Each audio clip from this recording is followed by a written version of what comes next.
Friends, आज मैं बात करूंगा आई फ्लू या पिंक आई के बारे में। ये बहुत ही कॉमन बीमारी है जो बारिश के सीजन में ज़्यादा होती है। इस बीमारी में आँख में स्वेलिंग हो सकती है, आँख लाल हो सकती है, आँख में चुभन, रड़कन, दर्द, चिपचिपा पानी आना, आँख का चिपचिपा हो जाना, कीचड़ आना, ये सब बहुत कॉमन है।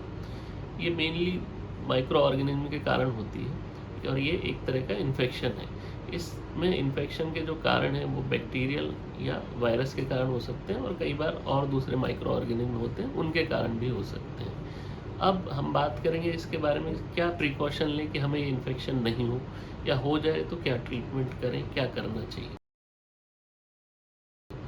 तो सबसे पहले हमें ये समझने की ज़रूरत है ये बीमारी होती क्यों है ताकि हम उससे बचाव रख सकें। तो एक बहुत बड़ा मिसकंसेप्शन है लोगों में, ये भ्रांति है कि ये बीमारी देखने से फैलती है, तो इसलिए लोग काला चश्मा लगा के रखते हैं। ये बीमारी देखने से नहीं फैलती है। ऐसा नहीं है किसी व्यक्ति को ये बीमारी है और आप उसे देखेंगे तो आपको ये बीमारी हो जाएगी। ये मेनली टच करने से फैलती है। क्यों फैलती है? क्योंकि जो भी जिसको इन्फेक्शन है उसके जो डिस्चार्ज आता है, जो आँख में पानी आता है, उसमें ये माइक्रो ऑर्गेनिज्म रहते हैं। तो सपोज़ किसी व्यक्ति को इन्फेक्शन है, वो आँख को टच करता है, उसमें पानी या कीचड़ है और वो किसी सरफेस को टच कर देता है, तो वो अपने बैक्टीरिया या वायरस वहाँ ड्रॉप कर देता है। दूसरा पर्सन जब उस चीज़ को या उस सरफेस को टच करता है और अपनी आँख को टच करता है, तो उसे वो इन्फेक्शन हो जाता है। तो मेनली इसमें हाइजीन का बहुत बड़ा रोल है। इसलिए जिस व्यक्ति को ये इन्फेक्शन हो रखा है, एक तो उसे बार बार आँख को टच नहीं करना चाहिए। यदि वो टच हो जाता है उसे बार बार हैंड वॉश करने चाहिए। दूसरा, कोई भी कॉमन चीज़ नहीं यूज़ करनी चाहिए। स्पेशली घर में हम कई बार टॉवेल, पिलो, नैपकिन ये सब यूज़ करते हैं, ये नहीं यूज़ करनी चाहिए। और कोई भी आई कॉस्मेटिक आपस में शेयर नहीं करना चाहिए। तो ये हाइजीन का ध्यान रखेंगे, हैंड वॉश करेंगे, कॉमन चीज़ें शेयर नहीं करेंगे, आँख को रब नहीं करेंगे, तो फिर ये इन्फेक्शन का जो फैलना है, स्प्रेड है एक से दूसरे में, वो कम हो जाता है। अब आते हैं हम इसके ट्रीटमेंट के बारे में।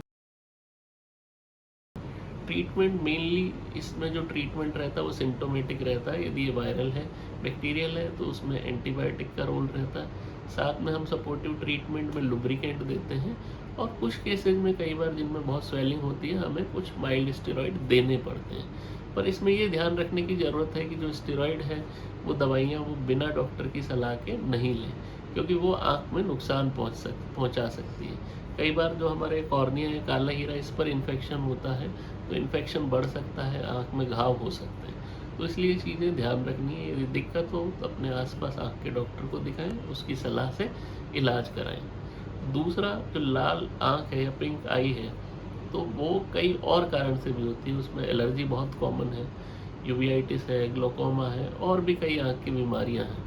तो वो भी रूल आउट करने की ज़रूरत है। तो वो आपके जो आई डॉक्टर हैं वो माइक्रोस्कोप पर चेक करते हैं और डिसाइड करते हैं कि वास्तव में आई फ्लू है या कोई और बीमारी तो नहीं है।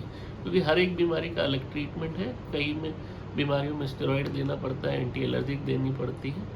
तो ये ध्यान रखें, बचाव रखें। जितना साफ़ सफाई रखेंगे, क्लीनलीनेस रखेंगे, उतना ही आई फ्लू फैलने के चांसेस कम होंगे। Thank you.